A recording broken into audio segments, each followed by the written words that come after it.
안녕하세요, 여러분. 오늘은 많은 분들이 궁금해하실 주제, 바로 10억 자산가의 삶에 대해 이야기해보려고 합니다. 10억 자산가의 삶 솔직히 이런 느낌이구나 하고 고개를 끄덕이실 분들도 있을 거고, 생각보다 별거 없네 하실 분들도 계실 거예요. 우리 모두의 워너비인 10억 자산가의 현실을 파헤쳐 봅시다. 여러분은 10억 자산가라고 하면 어떤 이미지가 떠오르시나요? 아마 많은 분들이 화려한 삶, 해외여행, 명품, 고급 자동차 같은 것들을 떠올리실 겁니다. 하지만 막상 10억 자산가의 삶은 우리가 생각하는 것과는 조금 다를 수 있어요. 어떤 사람들은 10억 정도로는 서민이지 라고 말하기도 하고, 또 어떤 사람들은 그 정도면 부자 아니야? 라고 생각하기도 하죠. 이게 바로 10억 자산가의 현실, 그 미묘한 위치 때문입니다. 실제로 우리나라에서 순자산 10억 원 이상은 상위 10%에 해당하는 자산가입니다.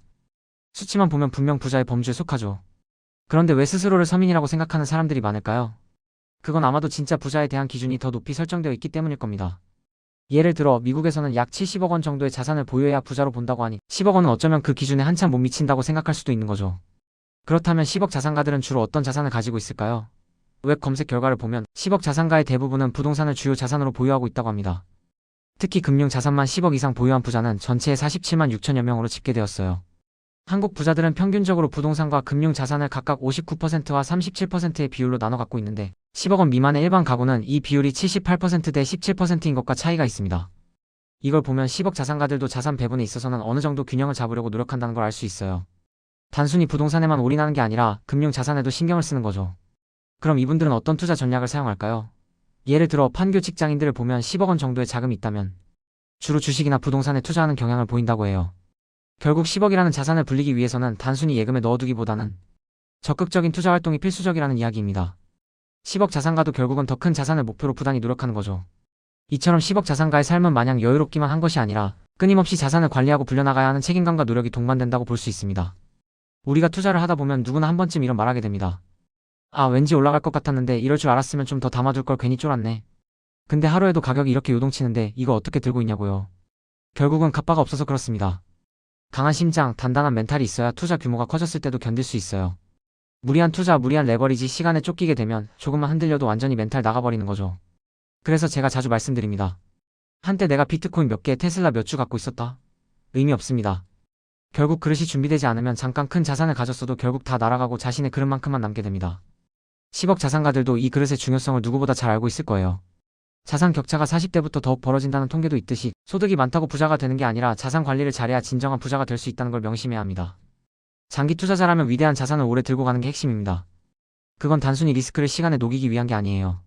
시간이 지나면서 그 자산이 남기는 안전마진이 쌓이고 우리의 그릇도 커져갑니다. 처음엔 몇십만 원 빠져도 머리가 띵했는데 어느 순간 몇천만 원 왔다 갔다 해도 무덤덤해지고 결국엔 수억 단위 변동에도 평정심 유지하게 됩니다. 그게 바로 단단한 갑바가 생긴 겁니다. 10억 자산가들도 이런 과정을 거쳐 멘탈 갑이 되었을 거예요. 멘탈의 연금술에 나온 부자의 그릇, 빈자의 그릇 이야기를 해볼게요.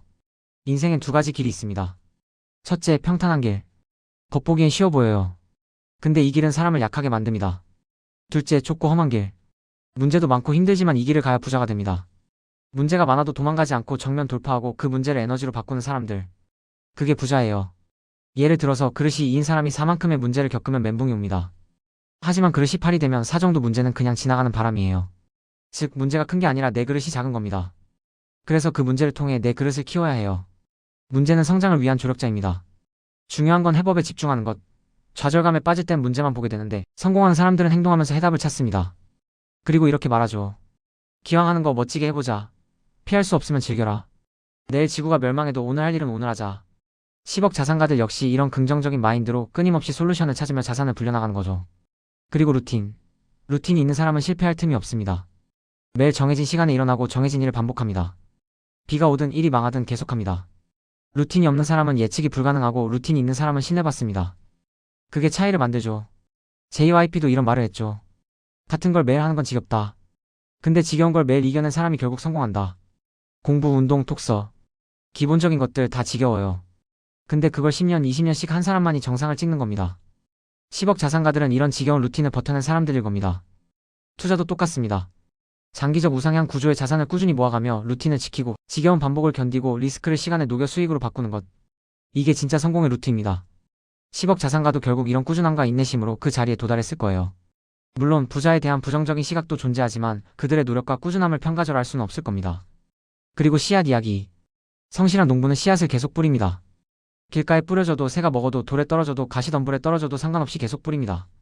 비옥한 땅에 떨어진 몇몇 씨앗들이 수백 배의 결실을 맺는 걸 알기 때문입니다. 이건 우리 투자랑 똑같아요. 그렇다면 우리는 어떤 씨앗을 뿌리고 있나요? 나만의 루틴, 지속 가능한 투자 전략, 예상 가능한 추진력을 가지고 꾸준히 전진해야 합니다. 그리고 다시 한번 강조합니다. 성공적인 장기 투자를 위해 우리가 꼭 기억해야 할 4가지. 첫째, 우리는 시간이라는 자원을 무기로 삼는다.